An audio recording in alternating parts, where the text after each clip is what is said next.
Hey guys, welcome back to Resin Bell. Today I'm going to be working with this mold. I actually found a couple of them at a thrift store, but I found them on Amazon, and I will link those in the description box below. They're approximately, they'll fit in your hand size. It is approximately 3 inches by 3 inches, a little smaller than that. But so I'm going to be using some Tea Expert resin. This came in the kit that I did in my previous video, and if you want to see that, I'll try to remember to link it below as well. And then I ordered the this piece off of Amazon. It came in a set of 3 different sizes. This is the one that fits in my car. I'm going to be creating a shifter knob, so this will be in the base here.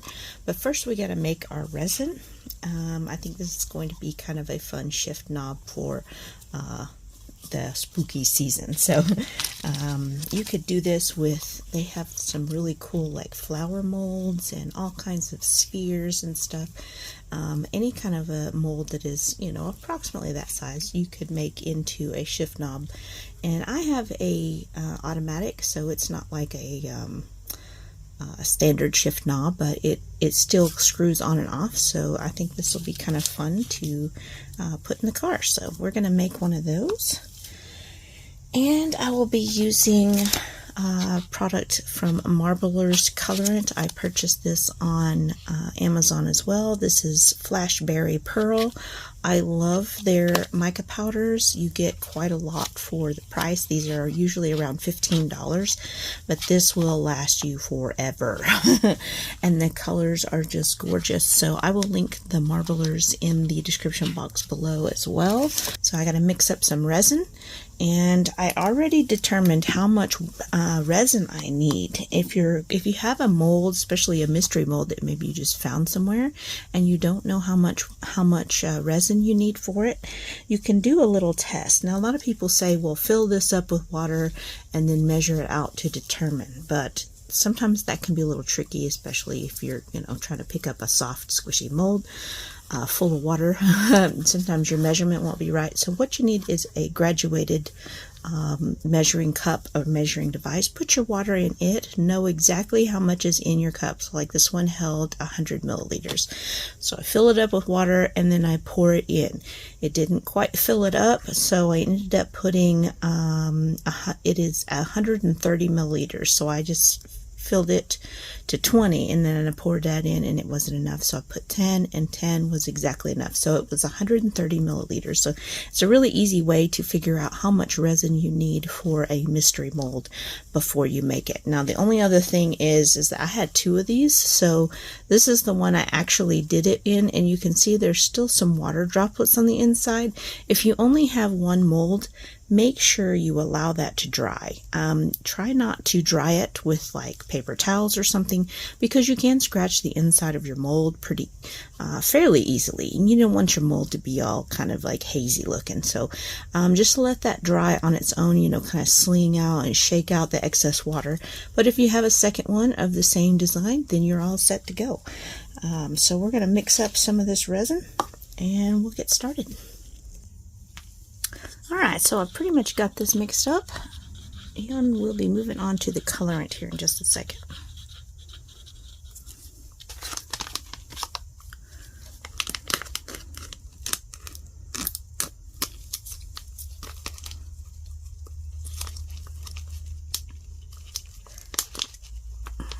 Now, Marblers is a fine mica powder, so when you're opening your mica powders, be careful what you're doing.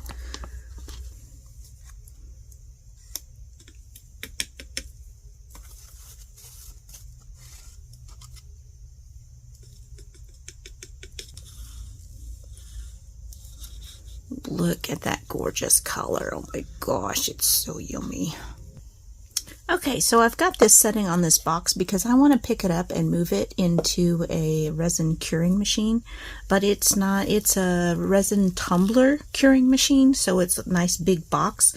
So I just want to set this here so that I can transfer it without actually picking up the mold. It's very helpful to have something that's tall enough you can actually get a hold of it if you're wanting to do something like that. So that's why I've got it sitting on a box.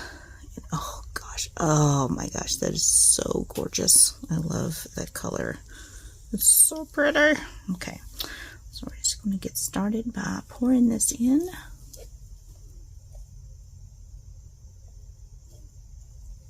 Just want to add a little bit because I want to slowly let it go into that center there. I don't want to trap any bubbles down in that little stem. Okay.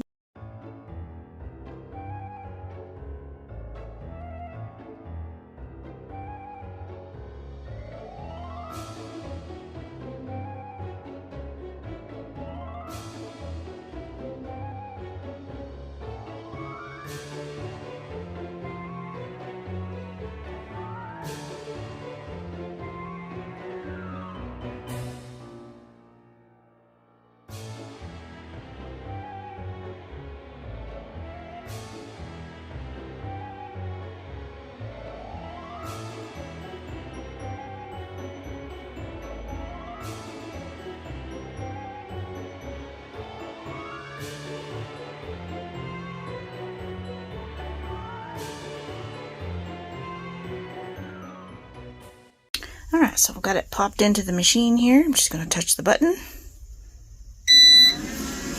And the light comes on. And the fan starts running. Put the front on. So this is usually where your tumblers would go through.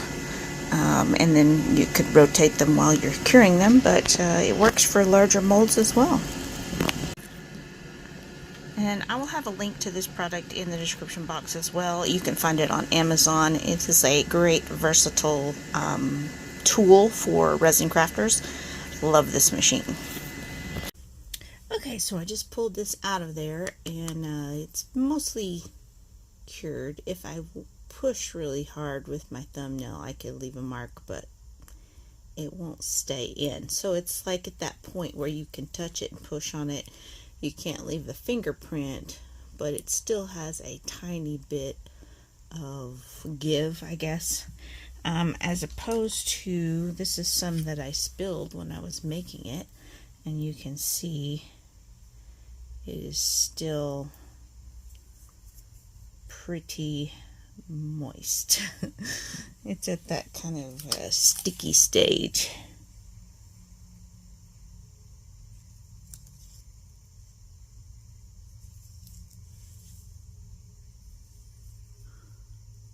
You can see this is where it would be, so it's still pretty soft, so not cured, but this is cured, so we're going to go ahead and demold it. We'll see. You can see right here, you can see some of the bubbles that came up, so hopefully there won't be too many down here, but at the bottom there'll be a little bit, which is okay.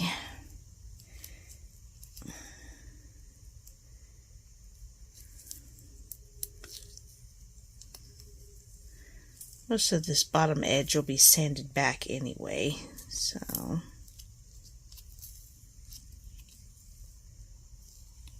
okay.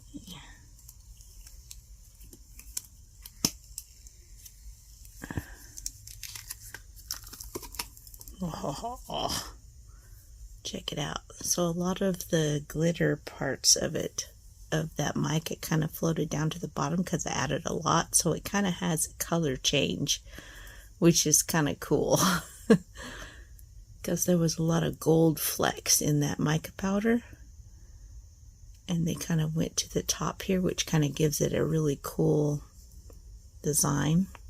So here you can see some of the bubbles here, and if that bothers you, you could always fill them in with some UV resin or something. It doesn't bother me because a lot of this, like I said, a lot of this area will be sanded down. So that's ready. So the next thing I gotta do is sand this off and then drill a hole to put this in, and then we can epoxy that in place inside. So let's work on that.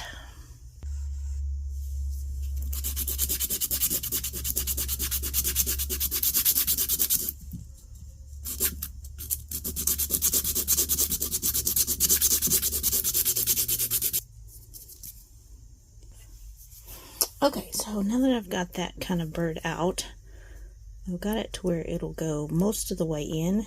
I'm going to go ahead and add some of the excess resin, the little bits that's not quite cured from that cup. Spread that onto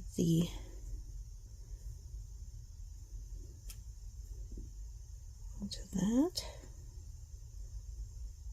Use it as the glue, basically. Push that down in there. And I'm going to use my pliers to kind of screw it in the rest of the way.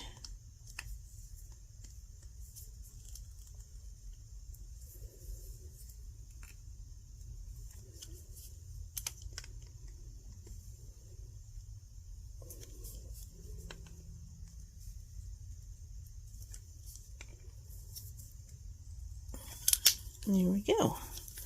I'm going to let that finish curing all the way, and then we'll try it out on the car. Cool.